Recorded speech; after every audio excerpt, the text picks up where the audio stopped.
Deputada, vale a pena negociar?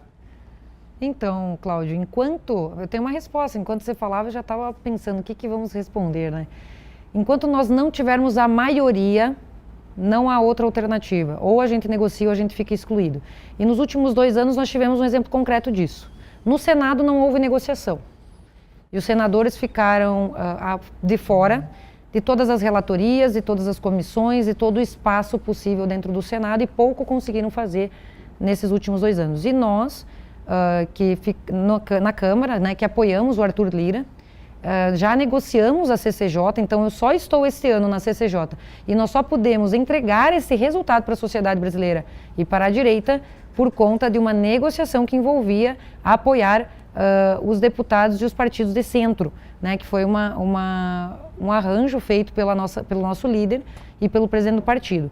Então, a resposta o ideal seria lançarmos um candidato próprio, eu defendo que tenhamos um candidato próprio, desde que tenhamos a maioria para vencer e assim ter um caminho mais fácil no futuro. Mas enquanto isso não é possível, enquanto não tivermos a maioria no Senado e na Câmara, negociar é uma solução para que estejamos em evidência e possamos entregar para a sociedade o resultado que estamos entregando agora no final do mês, né? Conseguimos pautar a PEC da vida, que estava há 12 anos parada.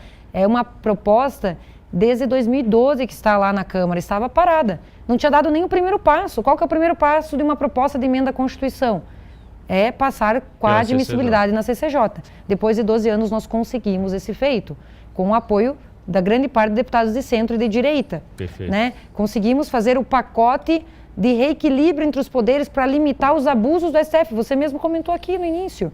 Estamos vivendo um regime judicial hoje no Brasil. Não é um Estado de direito, é um Estado da juristocracia, né? E a nossa resposta na CCJ foi exemplar. Limitar as decisões monocráticas, dar a possibilidade de sustar, né, PEC 8, PEC 28, sustar decisões que invadam a nossa competência. E aí eu dou 2 exemplos que não são ideológicos, porque o pessoal fala assim, vocês são deputados ideológicos, vocês só querem falar de direita e esquerda. Não, vamos dar 2 exemplos fundamentais. Questão do marco temporal. Congresso demarcou, por meio de lei, dizendo o seguinte, existe um marco temporal, já é o suficiente a demarcação de terras indígenas, não precisamos mais demarcar.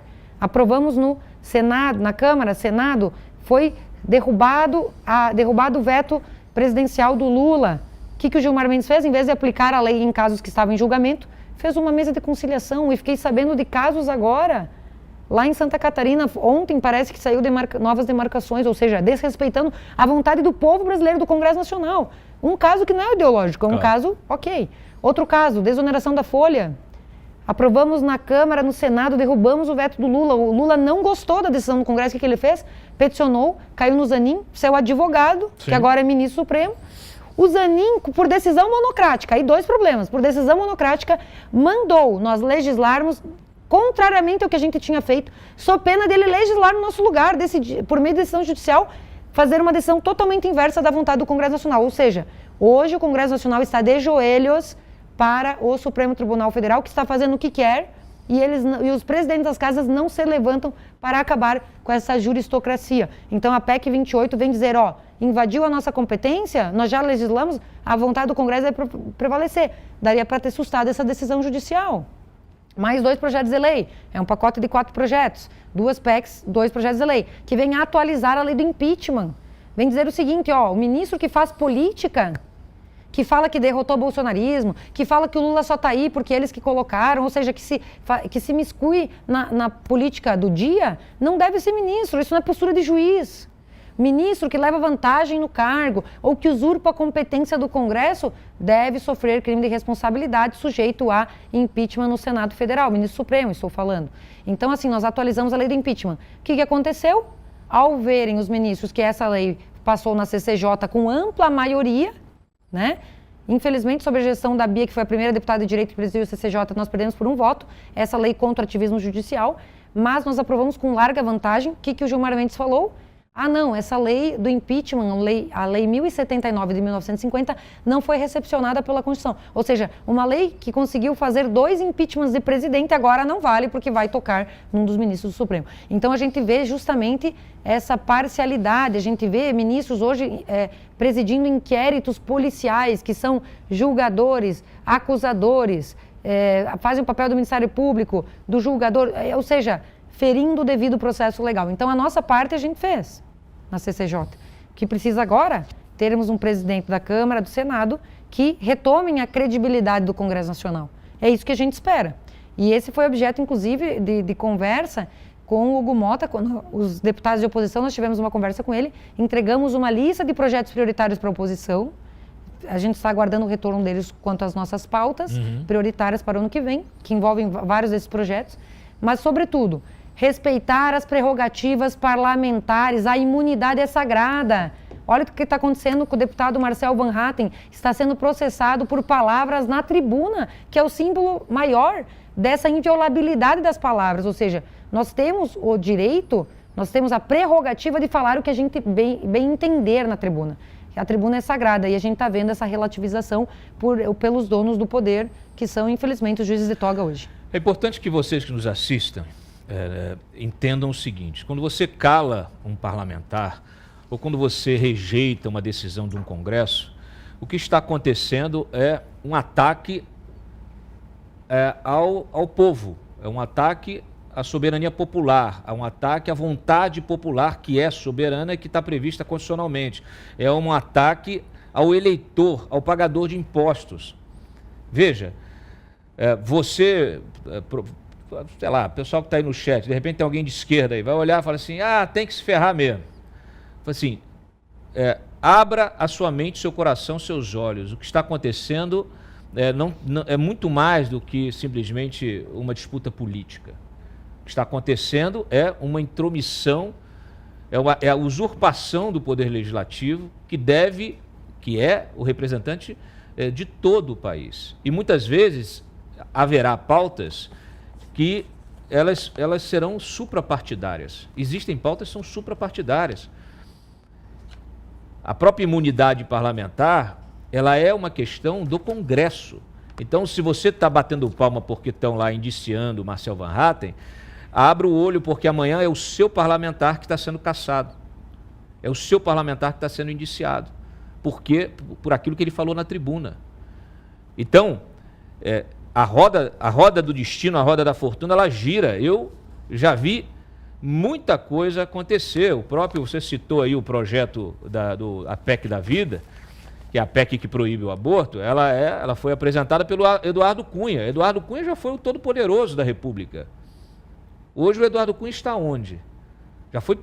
Tem uma filha que é deputada, né, a Dani Cunha? Ele está com a deputada ali, mas ele já não é mais nada, assim, ele está ali nos bastidores, negocia daqui, articula dali e tal, mas assim, o poder que ele tinha se dissipou e assim acontece. Já tivemos impeachment, já tivemos presidente preso, depois presidente reeleito, reabilitado politicamente, descondenado. Então, a política ela tem essa dinâmica. Uma hora, se você apoia um projeto que viola a Constituição, um projeto de poder, um regime que desconsidera a separação dos poderes, tenha certeza que se amanhã, veja, 2026 está logo ali, o que você acha que pode acontecer se um governo de direita que está sendo massacrada, a direita está sendo massacrada não é no debate político.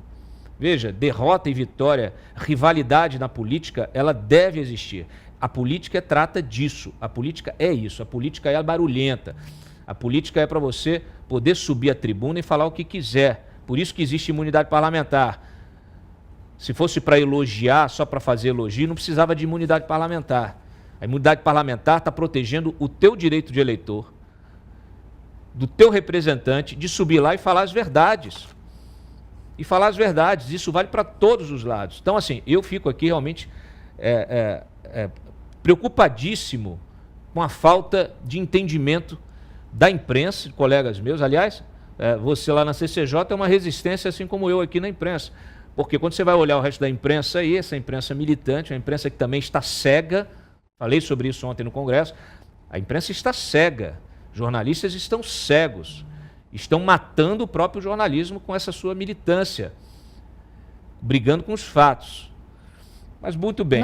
Não são jornalistas, são militantes. Se transformaram em militantes. Muito bem, eu quero ouvir a Carol. Carol, a Carol daqui, ela que fez uma síntese.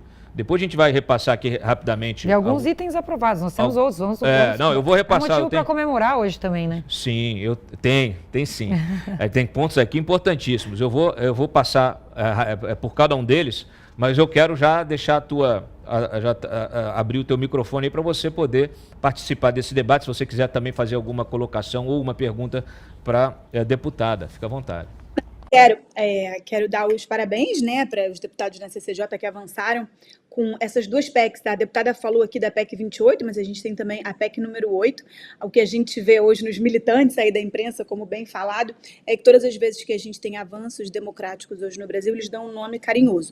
E aí essas duas PECs, então, foram chamadas das PECs anti-STF, e o que a gente mais vê na imprensa são juristas criticando, falando que são medidas inconstitucionais. Então, só para atualizar assim, a 8 e a 28, essa 28 seria, de fato, cabendo uma revisão do Congresso de casos onde o STF, somente casos onde o STF extrapola seu poder de julgar, de fazer esse controle, esse papel de guardião da Constituição e passa a legislar, que a gente sabe que é uma função do Congresso. Então, numa democracia plena e não nesse estado de direito relativo que a gente está vivendo, o Congresso faz as leis e o STF faz um controle de constitucionalidade, que claro que é necessário, ou julga essas ações, né, que são submetidas a ele. Mas, na prática, o que a gente está vendo é o STF usurpando esse poder legislativo do Congresso. Então, é uma PEC muito bem-vinda.